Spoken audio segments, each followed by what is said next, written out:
Assalamualaikum warahmatullahi wabarakatuh. Perkenalkan, nama saya Nabila Mumtazah. Hari ini saya akan menjelaskan sejarah perkembangan bahasa Indonesia era kemerdekaan. Setelah proklamasi kemerdekaan, bahasa Indonesia diakui sebagai bahasa nasional. Dalam pasal 36 menyatakan bahwa bahasa negara adalah bahasa Indonesia. Hal ini memberikan legitimasi dan dasar hukum bagi penggunaannya di berbagai bidang.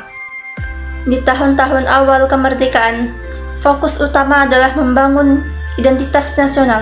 Lembaga-lembaga seperti Badan Pengembangan Bahasa dibentuk untuk merumuskan penggunaan bahasa Indonesia secara formal dan standar.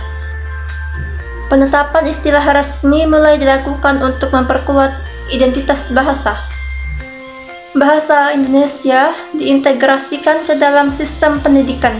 Kurikulum mulai menyertakan bahasa Indonesia sebagai bahasa pengantar, dan pelajaran bahasa daerah ditekankan sebagai pelengkap. Dengan demikian, generasi baru mulai terlatih menggunakan bahasa Indonesia. Perkembangan kosakata bahasa Indonesia sangat pesat, dengan banyak istilah baru yang diadopsi dari bahasa asing, Inggris, Belanda, Arab, dan Jepang, serta bahasa daerah. Pusat bahasa yang dibentuk pada tahun 1970 berfungsi untuk menstandarkan dan mengembangkan kosakata, termasuk menciptakan istilah baru. Kemunculan media massa seperti surat kabar dan radio dan televisi berperan penting dalam penyebaran bahasa Indonesia. Media ini membantu masyarakat di seluruh Indonesia berkomunikasi dan memahami berita serta informasi menggunakan bahasa Indonesia, memperkuat kesatuan bangsa.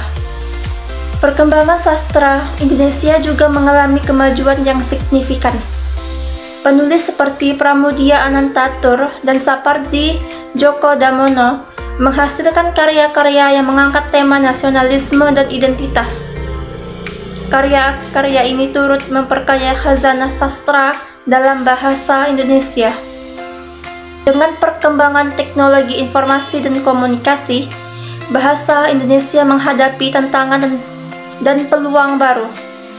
Internet dan media sosial memperkenalkan istilah-istilah baru dan gaya komunikasi yang lebih informal. Penggunaan bahasa campuran, termasuk bahasa gaul dan slang, semakin umum di kalangan generasi muda.